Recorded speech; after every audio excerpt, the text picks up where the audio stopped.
നമുക്കിന്ന് A, an എന്നീ രണ്ട് ആർട്ടിക്കിൾസിൻ്റെ ഉപയോഗം പഠിക്കാം. ഒരു എന്നാണ് ഇതിൻ്റെ അർത്ഥം. ഈ വേർഡ്സൊക്കെ നമുക്ക് വായിക്കാം. Bag, car, dog, fan, pen.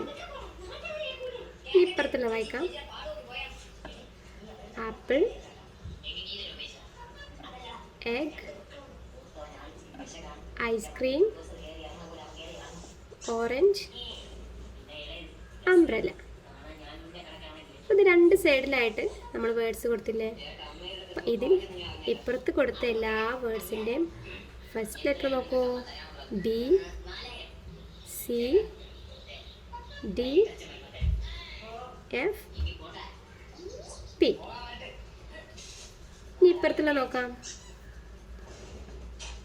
A, E, I, O, U. അപ്പോൾ ഈ A, E, I, O, U നമുക്കറിയാമല്ലേ, 5 വവൽസ് ആണ്. നമ്മുടെ ഇംഗ്ലീഷിലെ 26 ലെറ്റേഴ്സിലെ 5 വവൽസിൽ കൊണ്ട് തുടങ്ങുന്ന വാക്കുകളാണ് ഇവ. Apple, egg, ice cream, orange, umbrella.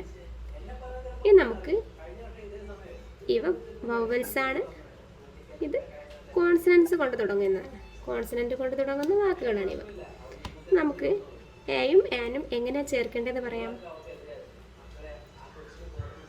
ഒരു ബാഗ് എന്ന് പറയാൻ വേണ്ടിയിട്ട് നമുക്ക് എ ബാഗ് എന്ന് പറയാം. കാറാണെങ്കിൽ a car, dog, a dog, fan, a fan, pen, a pen. ഇനി നമുക്ക് ഇപ്പുറത്ത് നോക്കാം. എ, ഇ, ഐ, ഒ, യുവിൻ്റെ മുമ്പ് നമുക്ക് ഉപയോഗിക്കേണ്ടത് ആൻ എന്നാണ്. ഒരു എന്ന് പറയാൻ ആൻ എന്ന് ചേർക്കുന്നത്. An apple,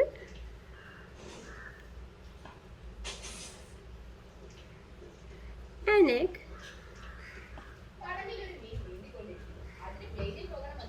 an ice cream, an orange, an umbrella. മനസ്സിലായില്ലേ? ഇത് രണ്ടിൻ്റെയും എൻ്റെയും ആനിൻ്റെയും ഒക്കെ അർത്ഥം ഒന്നാണ്. ഒരു എന്നാണ് അർത്ഥം. അപ്പോൾ ഇവിടെ എ ബാഗ് ഒരു ബാഗ്, an ആപ്പിൾ ഒരു ആപ്പിൾ, എ കാർ ഒരു കാർ, an എഗ് ഒരു എഗ്ഗാണ്.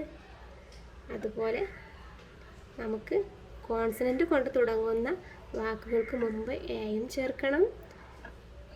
വവൽസ് കൊണ്ട് തുടങ്ങുന്ന വാക്കുകൾക്ക് മുമ്പ് ആനും ചേർക്കണം.